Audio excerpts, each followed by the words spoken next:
Good morning, children, and welcome to Shanti Kunj online classes. As you know, we are revising chapter 14th, Light, Shadows, and Reflection. Let's start with our new topic. Our next topic is transparent, translucent, and opaque objects. We will learn about them.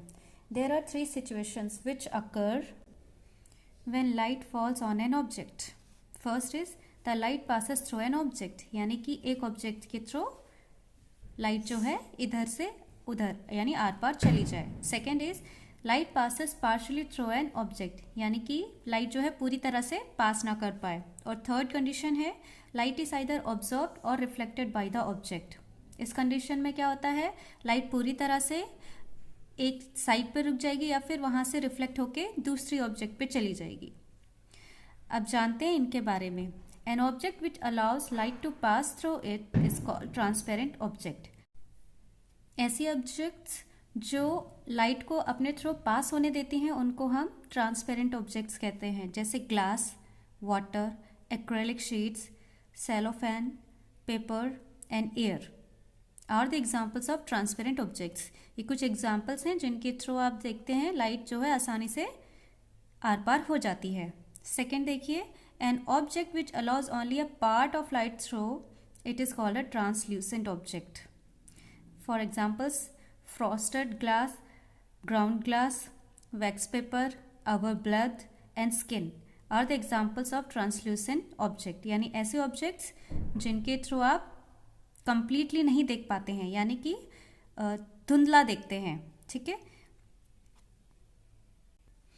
Third one is an object which does not allow light to pass through it is called opaque objects. ऐसी objects जिनके through light बिल्कुल नहीं गुजरती है उनको हम opaque objects कहते हैं, जैसे wood, लकड़ी हो गई, cardboard, metals, most rocks and stones are the examples of opaque objects. यहाँ पे आप देखिए ट्रांसपेरेंट मटेरियल कैसा होगा, आप आर पार देख सकते हैं. ट्रांसल्यूसेंट में आपको धुंधला दिखेगा और opaque ऑब्जेक्ट में आप बिल्कुल भी आर पार नहीं देख सकते हैं. Our next topic is rectilinear propagation of light. आप सभी जानते हैं लाइट जो है एक स्ट्रेट लाइन में ट्रेवल करती है और we can call as rectilinear propagation of light. ठीक है. When you switch on a torch in a dark, light appears to go on straight outwards. जब आप टॉर्च को स्विच को ऑन करते हैं अंधेरे में, तब क्या होता है, लाइट जो है वो सीधे आगे बढ़ती है. ऐसा तो है नहीं कि वो स्कैटर्ड हो जाए, पूरे कमरे में रोशनी हो जाए, ऐसा नहीं है.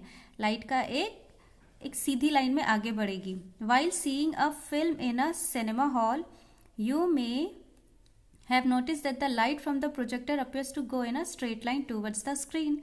और दूसरा आप देखते हैं जब कभी भी आप मूवी देखने के लिए सिनेमा हॉल जाते हैं तो जो प्रोजेक्टर होता है जो कि हमारी आंखों के सामने नहीं होता है, उससे जो बीम्स आती हैं, लाइट्स जाती है, वो सीधा एक बड़ी सी स्क्रीन पर आती है ना.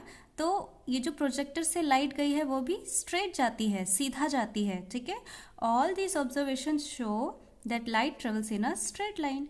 इनसे हम ये कह सकते हैं कि लाइट जो है एक सीधी रेखा में गमन करती है, यानी कि स्ट्रेट लाइन में ट्रेवल करती है. The property of light travelling in straight line in a medium is called rectilinear propagation of light.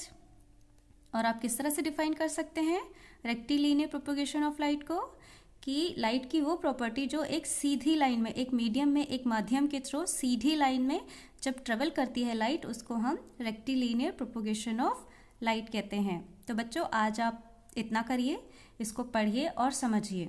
ठीक है. और अपना ध्यान रखें, स्वस्थ रहें.